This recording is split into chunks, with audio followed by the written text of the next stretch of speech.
ecosystem chain needs trees. People think they know what trees do, but it's just like they are vital. Like, we don't exist if they don't exist. Each piece tells a story if you know how to read it.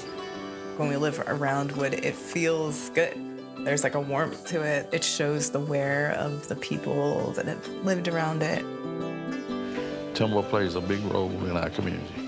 Without the timber, I can't build you a house. I can't make you toilet paper. And I don't know about you, but I don't like using plastic. In rural Virginia, timber and agriculture are our resource. This is a profitable industry. Forestry, you know, it's the third leading industry in Virginia. The hand of humanity is on just about every forest there is when you get right down to it. With the whole issue of forest and climate and forestry and climate, it's a more complicated question than people think. But it's not a question without solution. Forestry community, they know how to do plantations pretty doggone well, commendably so, actually. The idea of melding the application part with the ecology part is happening in little places. As long as humans are populating this earth, we're gonna continue to harvest trees, to build furniture, for fuel, for food. It can totally be done responsibly. Trees are forest creatures, and they would love to have the forest soil around them. You're looking at sustainable forestry, and I'm telling you the forest sustains all of us. In the heartland, we rely on ourselves and one another. Hand in hand, we must stand in the heartland.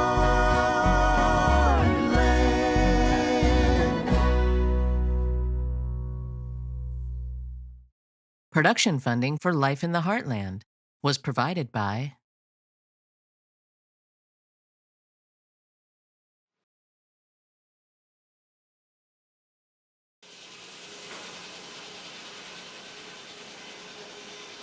There's a lot of techniques we go into in manufacturing hardwood.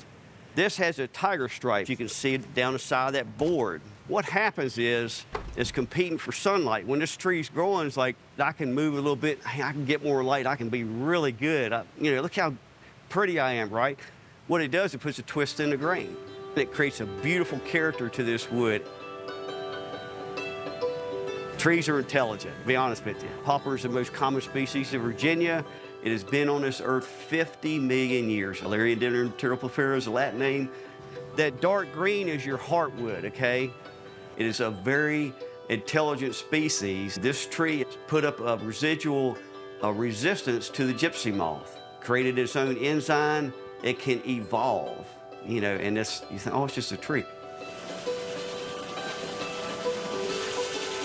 For every species, there's a product or a usage for it. The whole world uses wood. It's a basic building block. Jason Harvey's coming over for 5. Can you give him the same thing you gave the last truck, please? These are countries we've sold to. England is a huge market for us. Mexico is a good market for us. We sell to Muslims, atheists, Christians, Indians, communists. We don't care. I would stick a diameter tape around this tree right here. You just flip it around and measure this. So you step back and you say, okay, I got 1, 2.5 logs in that. The running joke is, yeah, I hug them every day, The forest sustains our industry. I don't know of any industry that would rush to its demise. It certainly isn't the hardwood industry. The first thing I look at is forest health. Being able to see a future. It's just not all thrown down on the ground and reset. If it's done properly, we can make it look good, keep the landowner happy, and get something back out of it in another 30 years.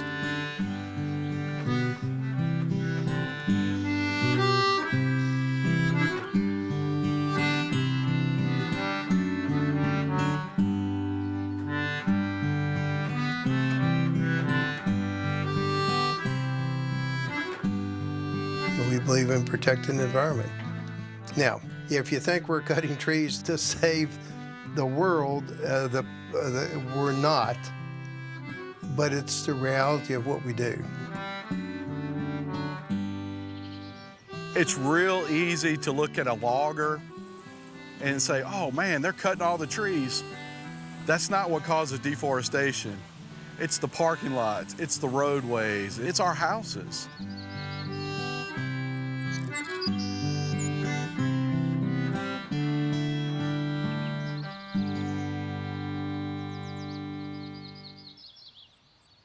The big trees were really untouchable up until the last couple hundred years with the advent of a crosscut saw.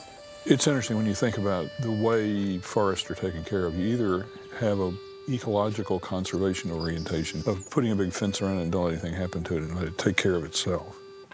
The other thing you do with forest is you start growing forest like a crop. And there is a middle ground to that. We're blessed here in Southside Virginia, man. I mean, it just grows everywhere. It just grows like weeds. You see this timber in front of us? I thinned this 15 years ago. You know, you manage it right and you've got a good crop. We're doing what's called a fifth row thinning. We've cut our rows about every 50, 60 feet. All right, that's the head of the machine. You see the disc turning? She's gonna lay it down.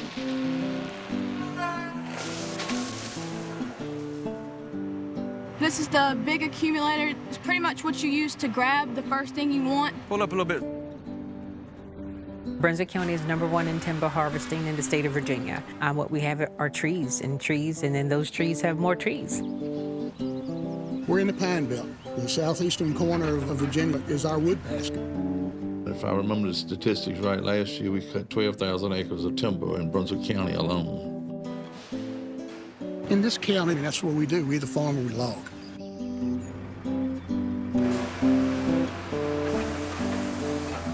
My father put me on a John Deere tractor when I was 9 years old. And by the time I was 13, I was doing the work of a full-grown man.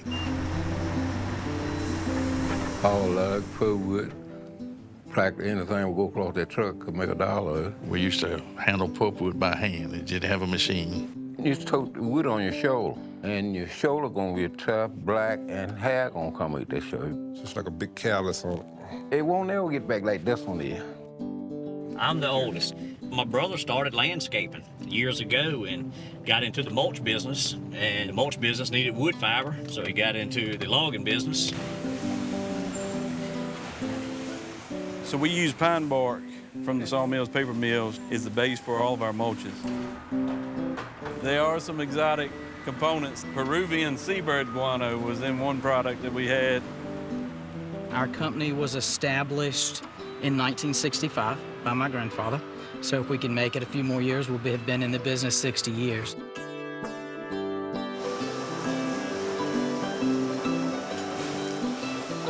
I got families that work for me, 35 families, not 35 people. They are not my bosses, but I am their mama. He always gonna be my father, and then he my boss man too. So sometimes he don't know how to get there. You want to make him proud of you, you don't want to fail him. So that's why I did everything I could. Kurt's been here with 28 years, 30 years. I grew up in Brunswick, Virginia, in Rawlings all my life. I've known him since I was 2 years old. This is where I've lived my entire life. So it's personal for me. I wanted to be a part of the change. I thought I knew everything, but... Nice seeing you again. We're excited about today. We embrace this company. They've been with us for a number of years. Thank you all for your business that you do here in Brunswick County. I was born and raised here. You got a good zoom in shot, Monica? There's nothing's crawling out of this, right? Oh, no. I'm a country girl, but I ain't a country girl. Oh, no. Growing up, Brunswick County was a booming place. The homecoming parades for the college. Downtown at that time was very vibrant and alive. When I was a kid, you could walk down the streets of Lawrenceville and buy anything that you needed for your farm, your household, or whatever. And then the big box stores came in. You don't have that community anymore. I am an alumnus of St. Paul's College, and I don't think until we lost it that we really began to realize the impact that it had. The foot traffic, you're talking about 1,000 students, faculty, staff, they supplied the town with the energy and synergy that it needed to survive. Things have gotten a little bit slow in Southern Virginia with the timber market. We have one sale this week with land conversion away from tracts just growing timber. As a consultant, I intend to try to get the most amount of money for a landowner, and it's been hard to tell a landowner to sell stuff with the way the markets have been lately. These families want income. I know so many parcels and so many families and who the daddy was and the granddaddy was, and the daughter comes home and got a child, and the bills double. 2012, I ventured out and got into the logging with another gentleman. 3 years later, we lost everything we had. That was the hardest day of my life. I lost $400,000 just like that. A lot of loggers, we put our lives, we put everything on hold, and we throw ourselves at our business. Put your heart and your soul into it, and hopefully one day it all pays off. But sometimes it don't work that way. Sometimes the end game, you get cut short. You're gone before your objectives in life are met. If you get knocked down, you get back up. That's just some of the ethics that were instilled in me as a young boy, and I hope I can instill them into my grandchildren. Plain and simple. People talk about what ought to happen to forest in some sort of ideal way, whereas if you're making money off of something by doing things to it and somebody tells you to leave it alone, the issue is what are you doing to the land, but it's simultaneously what are you doing to my business.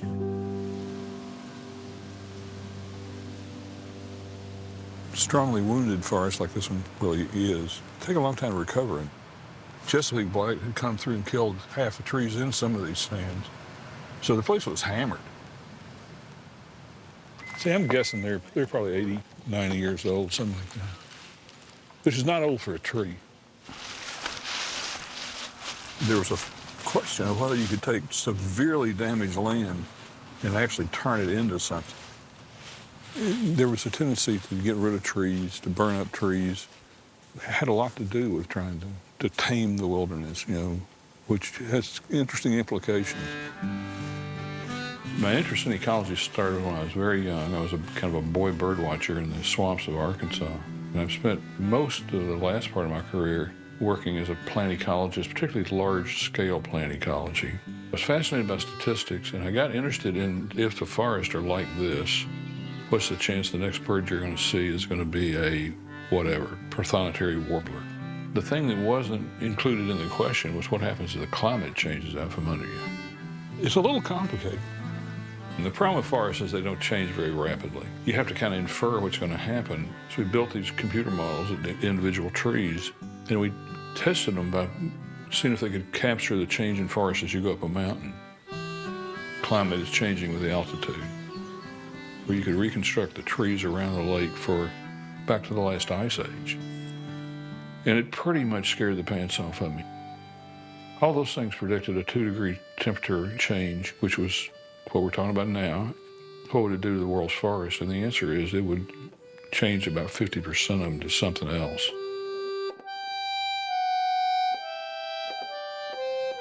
Tremendous impact on forest, which have all kinds of implications for forestry as well as forest ecology.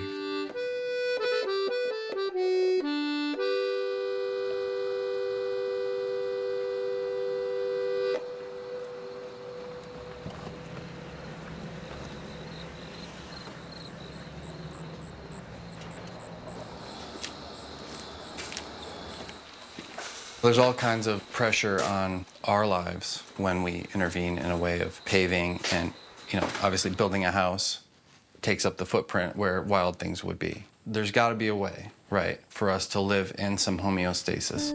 Shane, when you have a second, can you just pop in? Robert, you're going to be Talbot, and you're going to do that for a minute.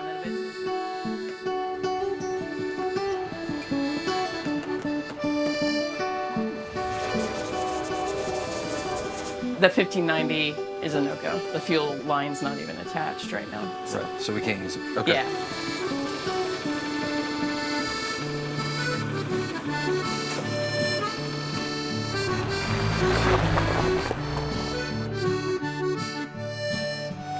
Two things that nature does is adapt and diversify. Good morning. Hello. Watch out, there's cameras. I have no pants.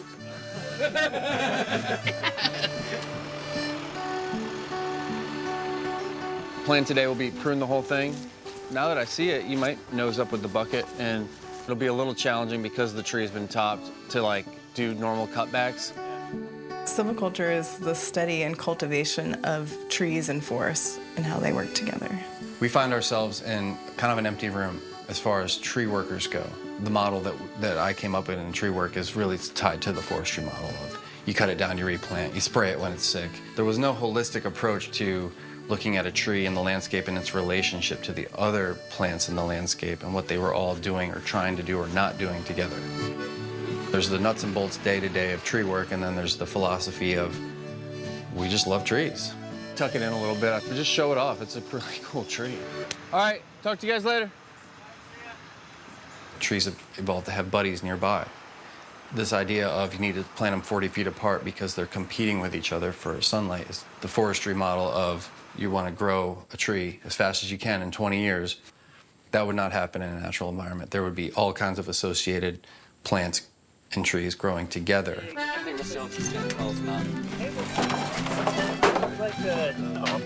You can think about all three of those trees as like one root system. The maple tree, when it gets full of sugar, when it's starting to turn color, will give the Norway spruce a little jolt. Neat, huh? Yeah, they're friends. And stronger for it. Stronger for it. Just told the lady I'll be home in the morning. I was gonna go to white oak first. Yeah, kind of wanted to see how the tree would respond to the treatment before we start doing any aerial work on it. Yeah. 8 hours and 15 minutes on the clock so far, and I'm starting my soil injections. But sometimes it just ends up being that long of a day.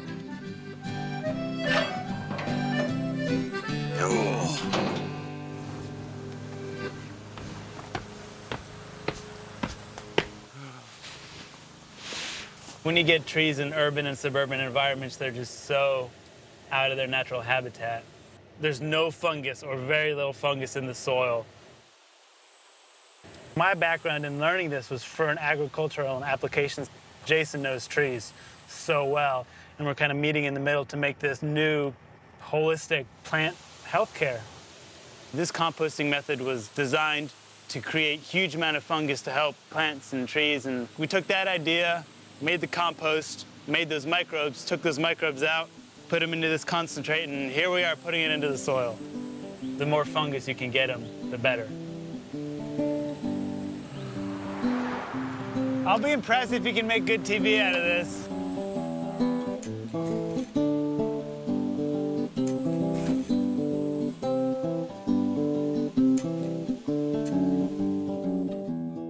In the beginning of starting this business, we had different things that we wanted to implement, but we didn't have those particular skills or body of knowledge yet. But through these last 6 years, there's been people like soil biologist Talbot comes along, or Shane, who's really interested in milling wood. For the last 7 years, I was a regenerative farmer. We got a phone call saying that he was selling the farm and that, we had a month to move out of our home and to both of us to find new careers. I ended up taking this job as an arborist because I was getting to work with the natural world still and kind of apply my understanding of biology. All right, so this is the finished product. The moisture content of the tree has to dip down below 40%. This tree is over 230 years old. It'll sell for like $6 to $8 a board foot. Pine is like $2 a board foot. It has its role, its part to play in the ecosystem, not knocking the tree. We tend to accumulate logs for about half a year, and then we'll do a round of milling. 4x4? Yeah.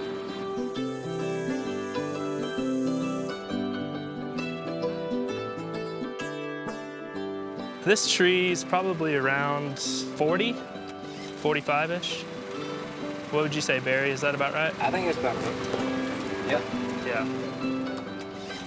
All the lumber that we harvest are from trees that are dead or are endangering some sort of infrastructure.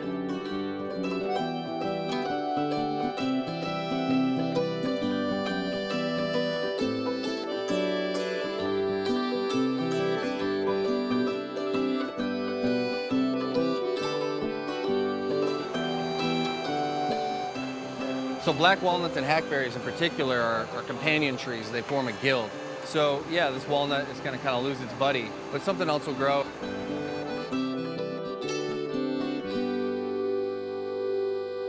If it's in the woods, there's no targets, there's no problem. A house is a target.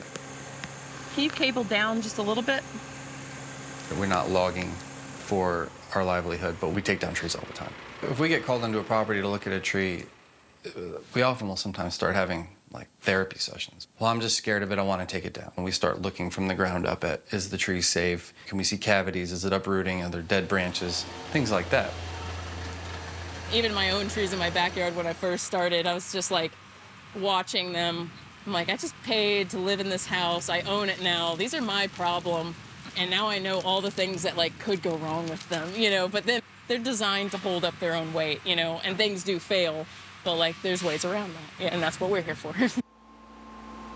The value of trees in the urban environment really can't be overstated. If it's a healthy live tree, you know, we're not gonna be able to replace a 200-year-old oak tree in our lifetime. It took 3 lifetimes for that tree to grow. When we do have to take a tree down, we're finding new ways to advocate for, like, let's replant. You know, there's lots of low-hanging fruit and ways that we can start to bring trees and all the associated life that happens in trees. Like, how can we work together?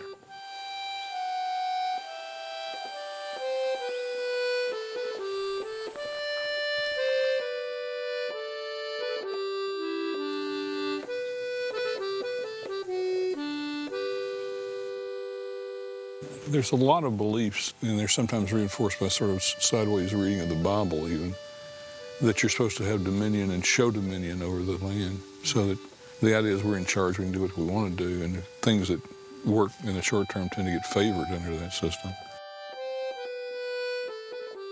One of the car companies was like, for every car you buy, we're gonna plant so many trees. Do you know what would happen out here if we didn't keep this ground groomed like this? It would grow trees. You ain't gotta plant trees. Until we really get rid of this, frankly, patriarchal idea that I'm in control, it wouldn't take much to just turn the corner a little bit on the way that we're looking at the land that we're living on.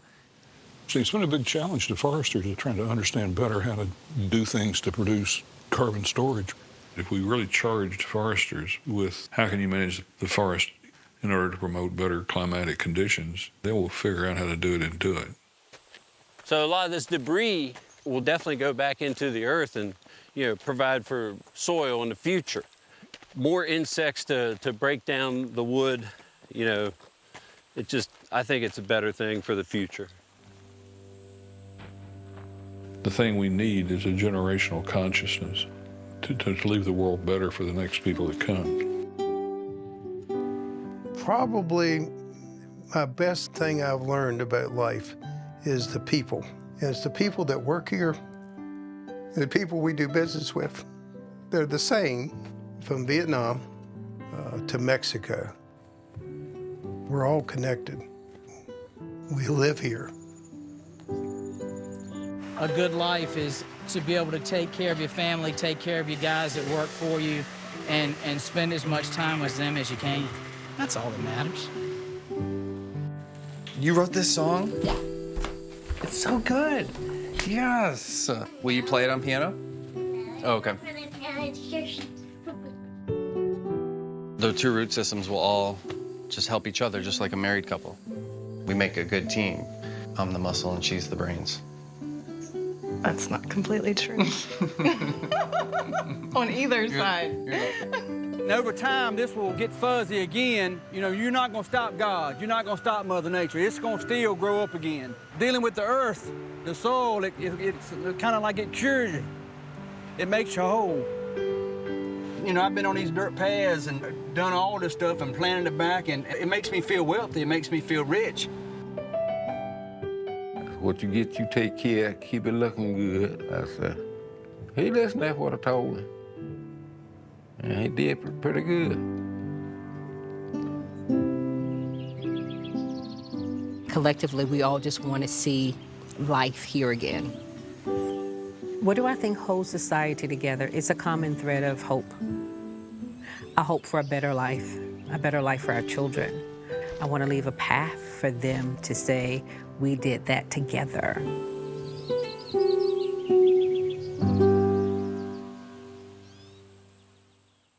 Production funding for Life in the Heartland was provided by